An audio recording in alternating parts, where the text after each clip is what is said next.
ears and I sounded awful, so that video is not usable or up to my standards. So today's video is my March reads. April reads. I do that every time. So yeah, these are my April reads. I read 4 books in the month of April, which isn't a lot considering I've read like 30 odd books already this year. But I read some big books, including a book that is almost 1,000 pages long. So I'm like giving myself a bit of grace, you know. I also finished Throne of Glass, which you may have already saw on my channel, but today I'm going to be doing like a no spoilers thing for Throne of Glass for the books. So if you didn't get to watch my 2-hour long Throne of Glass ramble review with spoilers, then this video is for you. Just as a little side note, if you didn't know, I have a new book channel here on YouTube. I already have a video up there about Throne of Glass, and I'm going to be trying to post more on there. I'm going to be trying to post 1 video on there a week. So if you love my book videos that I do with ASMR, I'm not going to be stopping those, but I'm going to have more non-ASMR book content on my other channels, so you should go and follow on that. It is Library of Laura.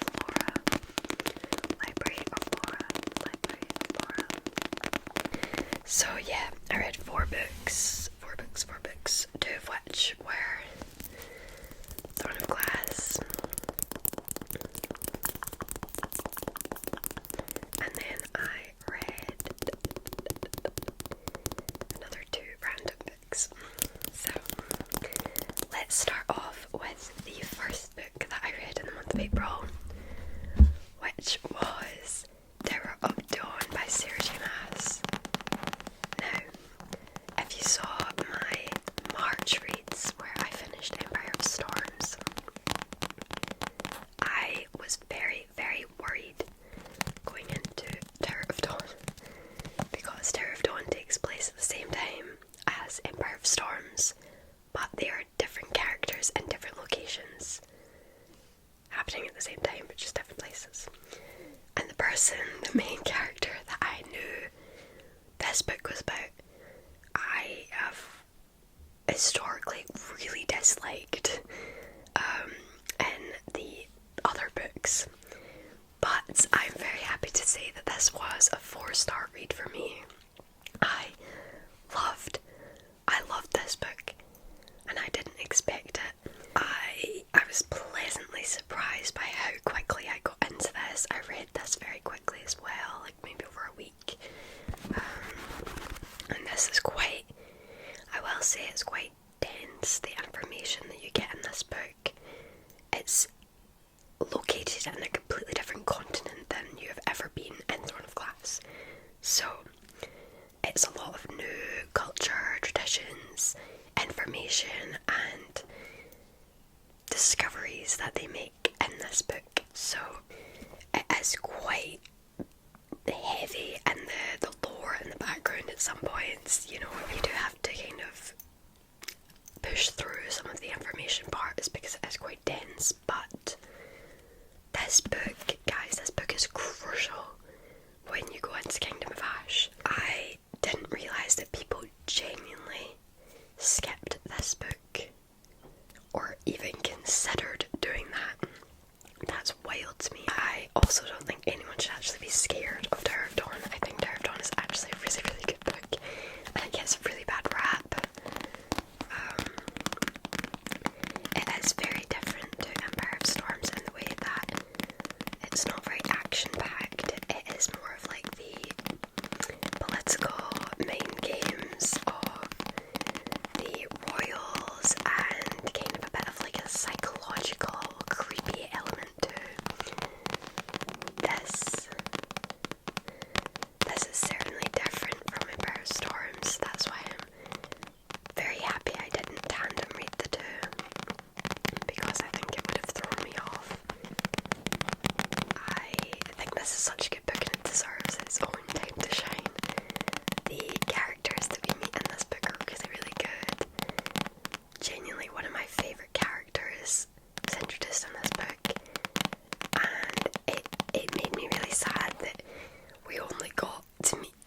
in this book. She has like a ray of sunshine. She's amazing. And yeah, I'm a bit sad. But then again, we get all of this with basically her, which she has a very main character. Cole really goes through his redemption arc in this book, which I was so happy about. I was truly a Cole hater up until I read this. He is like a different person in here, and it's very much because of a certain someone, and I love it. I loved watching his healing process. I loved the plot of this book. I thought it was really, really gripping and really, really interesting, and I just had a lot of fun, to be honest. And I also think that it is quite like a palate cleanser between Empire of Storms and Kingdom of Ash, because those two books are heavy, and they're both very action-packed, very emotionally up and down. So if any of you are thinking about reading Throne of Glass, or you're reading Throne of Glass right now, don't let this book scare you. I don't know why it gets such a bad rep. It's so good. I thoroughly enjoyed this book, and I honestly, I couldn't put it down. I was really gripped into the story from the get-go.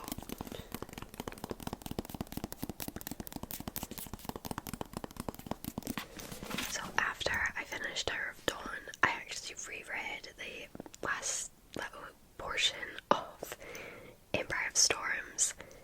One of you guys commented in my last month's book review that you did that before going into Kingdom of Ash, and great idea, loved it.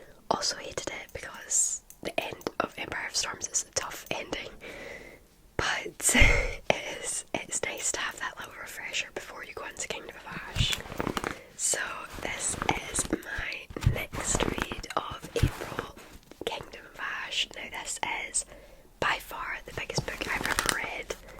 This is 900 and something pages, almost 1,000 pages, which is insane considering the pace of this book.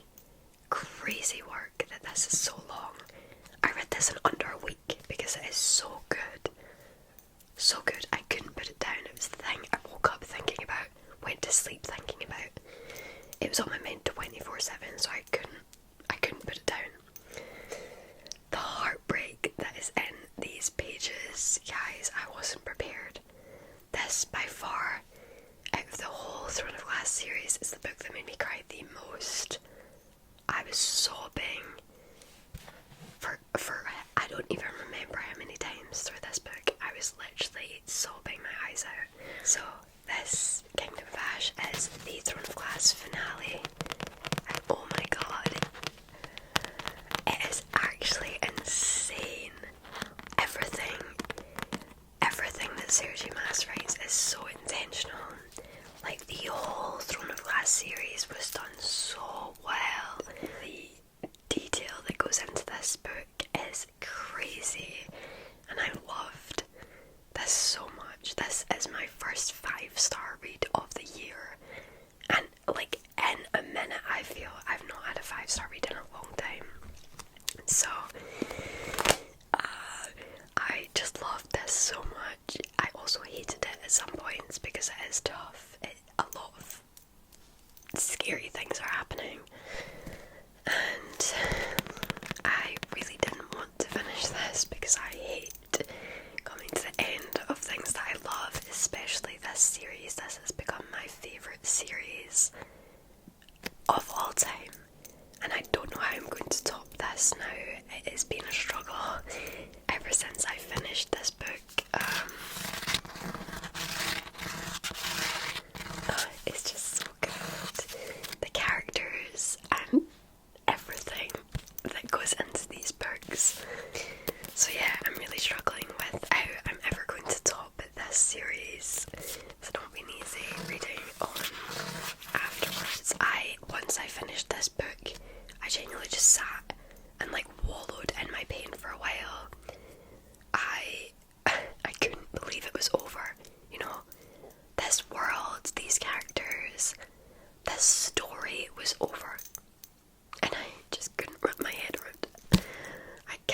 still can't, to be honest.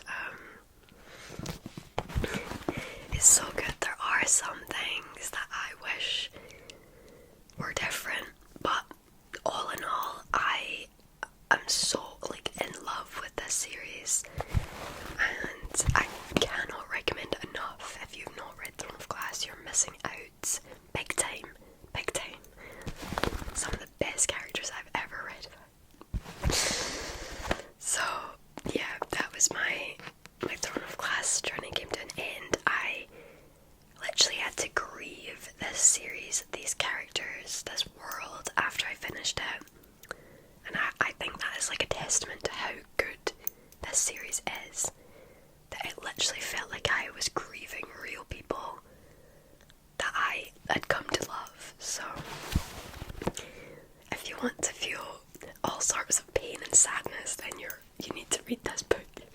So after finishing Throne of Glass, I didn't pick up a book for 5 days, and then I read something on my Kindle, and I mistakenly started a fantasy series because I wanted to fill that void that I had created finishing Throne of Glass. And I had one that I really wanted to start, and I kept seeing it everywhere, and I was like, okay, this is a sign I need to start this series.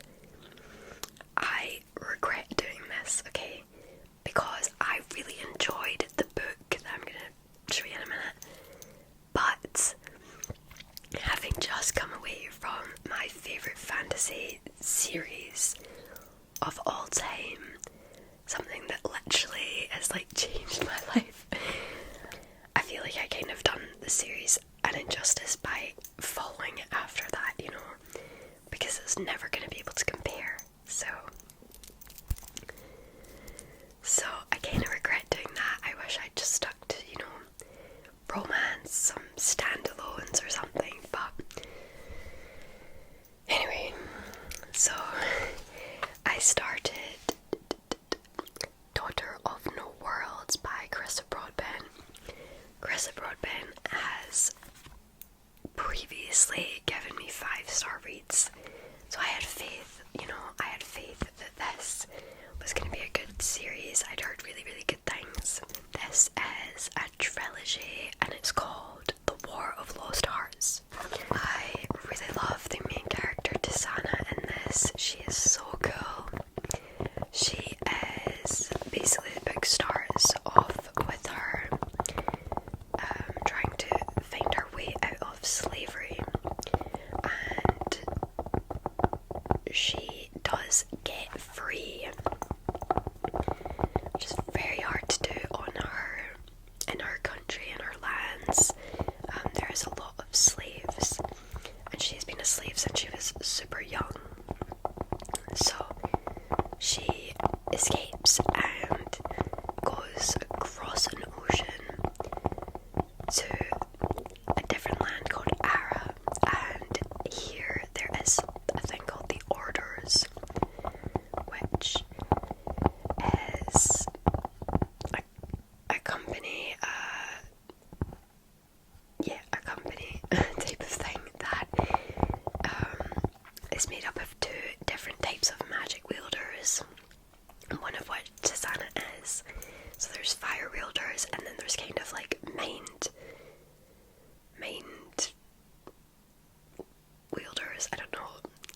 It's kind of different for every magic wielder. But we start off knowing that Tisana has some sort of magic, but she is like a fragmented, so all of her kind of magic wielders have like albino skin, white hair, very like milky eyes, but she has like one green eye and one white eye, I think, and like quite pale hair, but her skin has like little splotches of not completely unpigmented. So she is called fragmented. I think the fragmented part is supposed to be kind of like a sign that she's not fully got like as much powers as she would if she was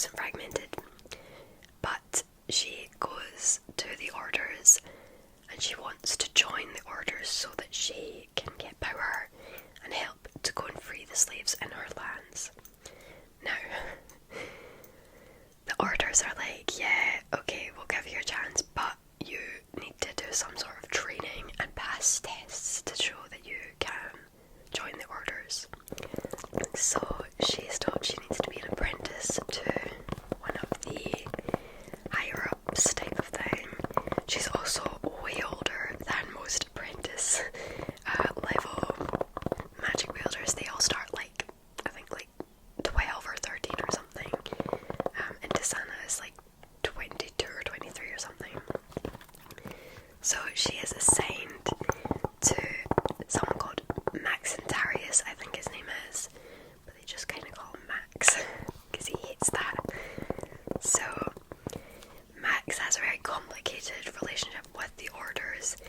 He is still part of the orders, but he lives like a secluded life, and we don't really know why, but we know he has a bad relationship with the orders and he doesn't want to help them, so he refuses to do this apprenticeship with Desana, even though he's like forced basically into this apprenticeship. He's like refusing to be cooperative, so Desana has to like push through and convince him to make her his apprentice so that she can help her people. And their story progresses. The land era where this is all set in as well, there's like political turmoil and shifting of power. There's kind of war brewing, so that becomes a plot as well. All in all, I really enjoyed the plot. I really enjoyed Desana and Max as our main characters. I do think there are side characters that have good potential that I want to be fleshed out more. But I think this has great potential for a fantasy series. I am really excited. I'm already reading the second book, so definitely gonna dive more into this series. But I do just think I done myself, a disservice by going straight into this from Throne of Glass. So I wouldn't recommend you do that. If you are finishing Throne of Glass like me, give yourself a breather. Read some standalone, regular old romance, thrillers, whatever you like. Don't go into another fantasy. Because I loved this, but I was still like heartbroken from Throne of Glass. So it definitely had an effect. That was my only Kindle Unlimited book for the month of April, and then I read First Time Caller. Now this book was picked because I joined Freya ASMR's book club she started, and this was the first read that they picked. So I went out and bought this, and I also bought this because look at this cover. This cover, guys, I usually hate cover art with characters on it. It's not for me. It's really not for me. However, this one, it just called my name. And then I saw on Instagram that an illustrator that I follow and really, really love their work, I'm pretty sure my iPad background is their work, and I saw this, like, oh my gosh, that feels so familiar, and then they posted it on their story, and they are the illustrator. So, cover art by Miriam Strasberg. I think that's hopefully not been butchered. So I have never actually read any of P.K. Parsons' work before, so First Time Caller was my first look, and I was pleasantly surprised. I really, really enjoyed this book. I think it was a 4-star read for me. I don't think there was anything less than a 4-star read in this month's reading roundup, so despite only reading 4 books, it was 4 really good books. So this book is about Lucy and Aidan, and Lucy is a single mum to 11 or 12-year-old Maya, and Maya phones in to this romance hotline called Heartstrings and speaks to Aidan about helping out her mum to try and find her someone because she's been single her whole life. Maya thinks she is lonely, so she phones in and tries to get Aidan to help her, and then Lucy catches her on the phone late at night and thinks she's talking to some creep. The first interaction between Aidan and Lucy on the call is really, really funny, and they have very natural kind of chemistry together. It's quite nice to watch. And the call between Lucy with Maya calling in and everything ends up going viral because they also posted the recording of it as a podcast. So I think it went viral from that, and everyone is talking about Lucy. Everybody is interested in dating Lucy. There's a whole, thing going online about her. So Aidan's manager ends up bringing Lucy in as a kind of like co-host for a couple of nights a week. The radio show has been struggling, so bringing Lucy in is exactly what they needed. It's very tactical on their part, because Aidan he's going through a lot, and he's very grumpy, he's kind of broody, but the more you find out, the more you realise why he's like that, and he is basically fallen out of love with love because of whatever he's been through, and he is also exposed to a lot of the bad parts of love, being this radio show host for Heartstrings. He gets a lot of people complaining, and he's kind of just, doesn't believe in it anymore. Which, in contrast, Lucy is very optimistic, and she's very honest and vulnerable about wanting to believe in love and falling in love and having that magic of love. So there's kind of contrast between these two characters. She's also very glass half full, and he's glass half empty, so there's a big contrast in the mindsets there. But I really, really loved the two characters together. I think these two characters had such good on-page chemistry. I think they just butted heads in the right way, and it was so cute. I was kicking my legs at so many different points throughout this book. What I will say is a big reason I don't like contemporary romance standalones is because I feel like the whole book is them, the build up to the relationship, and then it ends when they finally get together. I hate that. I just really like seeing what happens after that. I like where the romance and the relationship is actually built. I don't like just the lead up, the exciting parts, the little touches, and the, oh, what if, does he like me, does he not? I like to actually see the real parts as well afterwards. So that's my only grudge, but I will say that I want that because I love these characters so much, and I think this is a really well written book, and I enjoyed the kind of podcast radio host element to it. I've never read a book with that in it. So Lucy is also a mechanic, which I loved. I love seeing unusual female jobs in books, so that was really, really fun. All in all, loved it. It was such a good time. I was just a bit frustrated that I never got to see anything afterwards, So those were the 4 books I read throughout April. I hope you guys enjoyed this video. Maybe you got some recommendations or some insight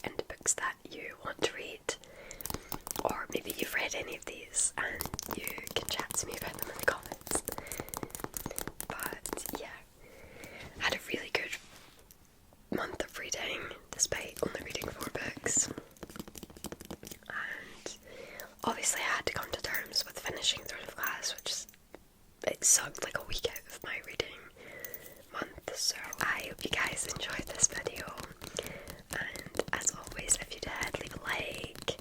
Remember to subscribe if you've not already, because I